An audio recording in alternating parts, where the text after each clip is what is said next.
Yesterday game was horrendous, bro. I mean, it was bad, bad. I mean, this one might be one for the ages, bro. I can't even lie. The referees just exposed their hand so bad, bro. I mean, they just didn't care no more. They didn't care. The world was watching how bad the cause was. They didn't care at all. They was going to get their issue off against the Fever no matter what. And I'm here to tell you, that's exactly what went down, bro. I mean, they got their issue off in a major way, bro. I mean, there was countless of times I could literally look at the screen and know that was a foul.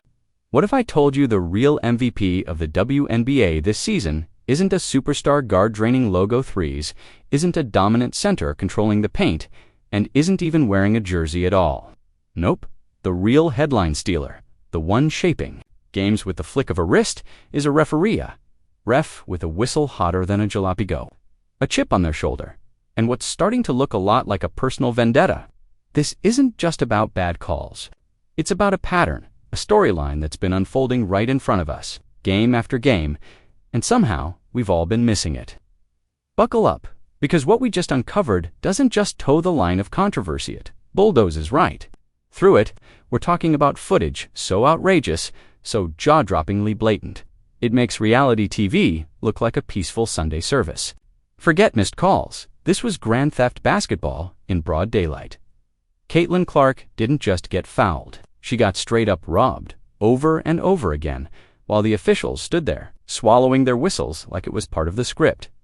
And the receipts. Oh, they're messier than a toddler spaghetti night. Every no call, every shrug, every conveniently ignored elbow caught on tape in glorious, undeniable detail.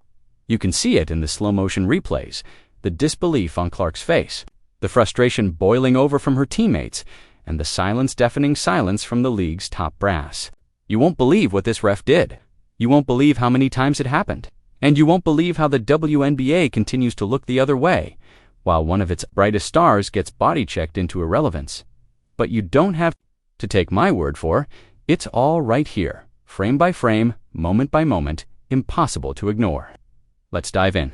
So, lads, today the referees gave the report on the situation, and it's even worse. It's even worse than I imagined, and it was pretty grim. Like, it was a pretty grim overall, it was a pretty grim overall. Watching the WNBA and seeing how things are run, seeing how things are done, and after you've seen what it looks like to get it right, and you come in and see something looking really wrong, you're going to call it out. It is what it is. You're going to be critical of players. If they do something shady or classless, you're going to call that out. And there it is. The whistle blows again. Not for a foul, not for a travel, not for anything that actually happened on the court. No, this whistle seems to sound for one reason and one reason only: the crime of simply existing as Caitlin Clark. Let's be real at this point. We're not watching basketball anymore.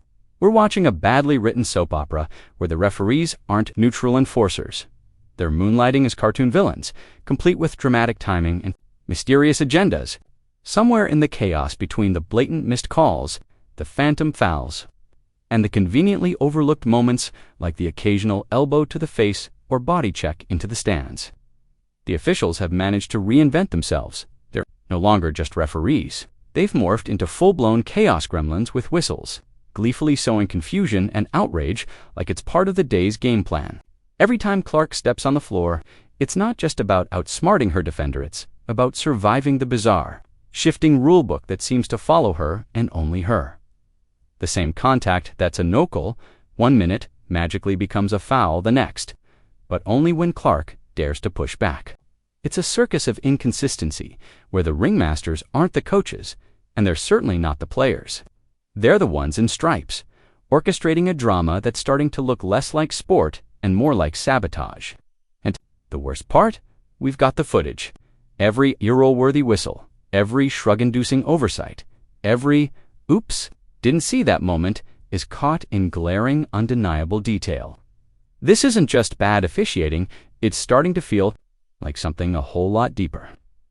Let's break it all down. I wanted to share with you guys an article that I found that honestly gives us so much insight into the WNBA referees, how they are hired, how much they make. And there's one section that really stood out to me, and they break down essentially why they are making the calls that they make. And they also talk about the influx of new fans flooding to the WNBA. They talk about Caitlin Clark a little bit. This article to me was really telling. It actually came out in January, but it was published by SB Nation, and it's entitled How WNBA Referees Are Scouted, Trained, and Held Accountable.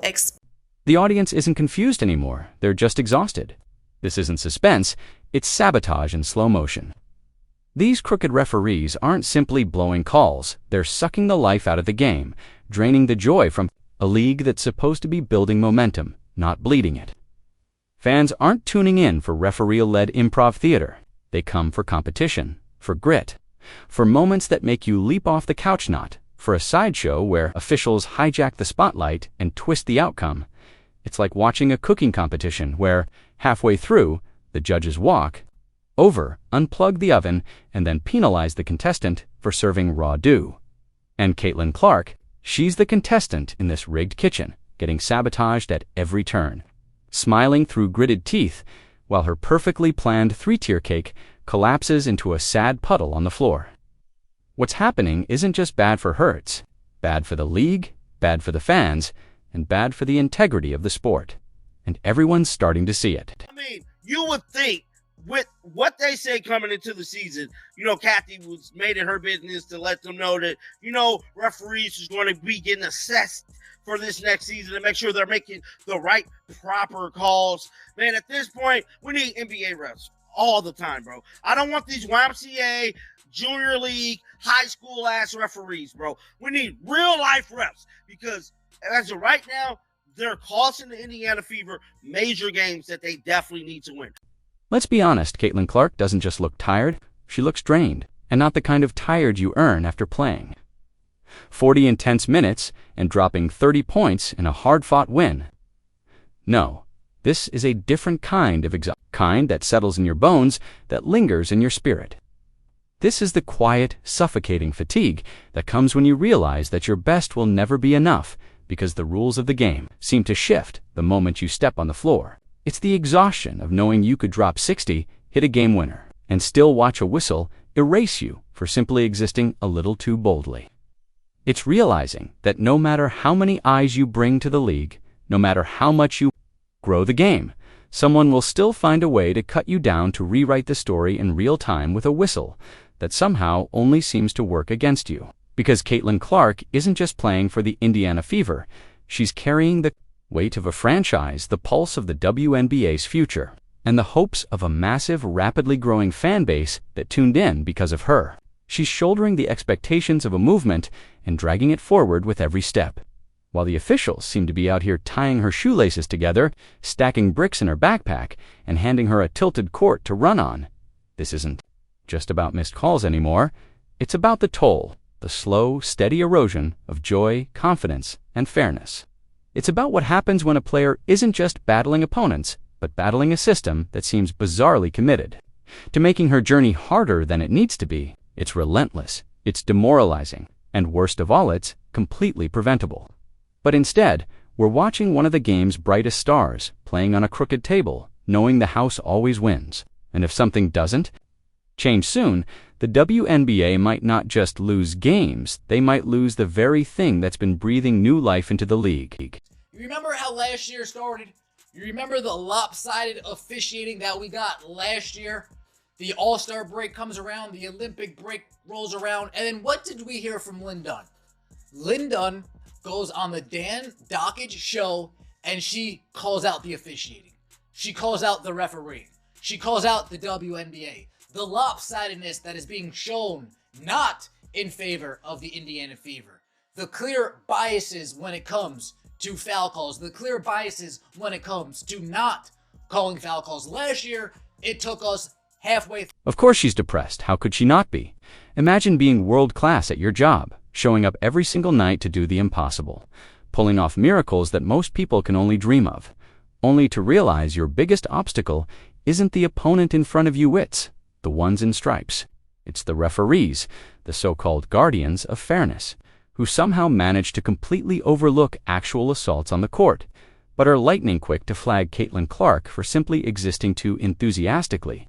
It's like she's unknowingly violating some secret, unspoken NBA-level no glope allowed clause. What's happening to her isn't just wrong, it's cartoonishly wrong. It's not just a string of bad calls, it's Caitlin accidentally stepping into an alternate dimension where logic is optional. Fairness is a punchline, and reality is hanging on by a thread. It's so outrageous, it would almost be it wasn't actively dismantling her joy, her momentum, and the spirit of the game itself. And Coach Stephanie White? She didn't just lose her cool, she donated it to science. She looked like she was on stage auditioning for a Whose Line Is It Anyway? Reboot, except instead of comedy prompts, she was getting handed one absurd, insultingly bad call after another. She paced the sidelines like her sneakers were on fire, shouting, gesturing, and turning progressively redder. A living, breathing thermometer of injustice. It stopped looking like coaching and started to feel like a live demonstration of what systemic gaslighting looks like in real time. The refs weren't even trying to appear neutral anymore. They were out there freestyling like it was open mic jazz night at the officiating club, inventing new rules on the fly, calling things that didn't happen, ignoring things that obviously did, and acting like the rest of us couldn't see the train wreck happening in plain sight. This isn't just a problem, it's a credibility crisis. And if it keeps up, the league won't just lose control, they might lose the very audience. They've worked so hard to bring in